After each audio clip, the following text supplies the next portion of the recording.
So a few years ago, I wrote a now infamous review for Kendrick Lamar's album To Pimp a Butterfly. But the truth is that I was multitasking while listening to the album, meaning that I wasn't really giving it a fair shot like I should have. Well, recently I decided to re-listen to the album for the first time in years with fresh ears, and my perspective has changed. After Good Kid, Mad City, Kendrick had it all. All of his hard work had finally paid off. He had proven himself, gaining respect and achieving wealth. At this point, you could easily expect someone in his position to simply lay back and enjoy the spoils. But after acquiring everything that he had ever worked for, Kendrick started to reflect on the way that people started treating him differently. He reflected on his hometown and his peers who are still struggling due to systemic racism, believing that resorting to violence is the only way to survive in a system that is rigged against them. Kendrick wanted to channel all of this into his music in an attempt to break the cycle and influence an entire generation the way that Tupac influenced him. For the sound of this record, Kendrick took a big risk, abandoning the radio-friendly songs of Good Kid, Mad City, and instead made an album that was heavily inspired by jazz music while adding a modern flair to the genre. However, the real beauty of this album is just the pure amount of thought and care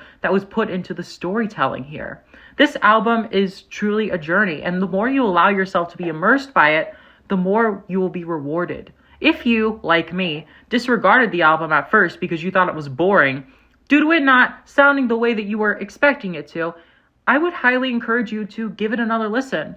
And I think you'll be very pleasantly surprised, like I was. Highlights of the album include the anthemic track Alright, but I think the true best representation of this album is the track How Much a Dollar Cost, which is a cautionary tale not to be influenced by the dark forces in your life. After gaining wealth, he's seen many of his peers in the rap industry fall into the typical traps of fame, filling an empty void that'll only lead them back to the streets due to being unable to manage their wealth properly. After gaining success, it's very common to look down upon those who haven't made it and see yourself as above them. So when Kendrick, in this story, sees a homeless man begging him for $1, he assumes all of the negative stereotypes about this man in order to justify his decision to not hand over the dollar that will feed him. However, the homeless man reveals himself to be God, and this was a test in which he failed. The cost of the dollar was his spot in heaven. Holy shit. Personally, I believe that the intent of this track was for Kendrick to remind himself that no matter how rich he gets, Compton will always be a part of him, and to never forget about the people there. As you can see in the music video for Not Like Us,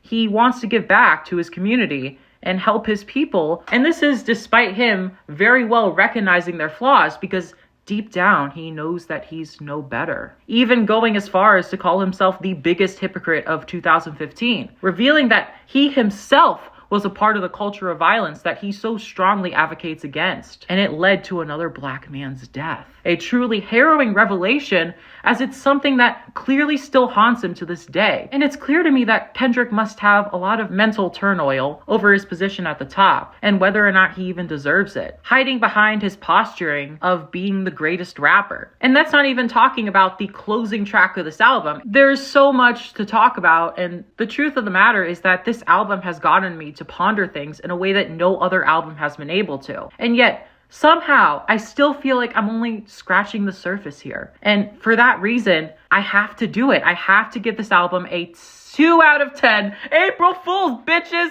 Ooh, woo. Disclaimer, I am still white.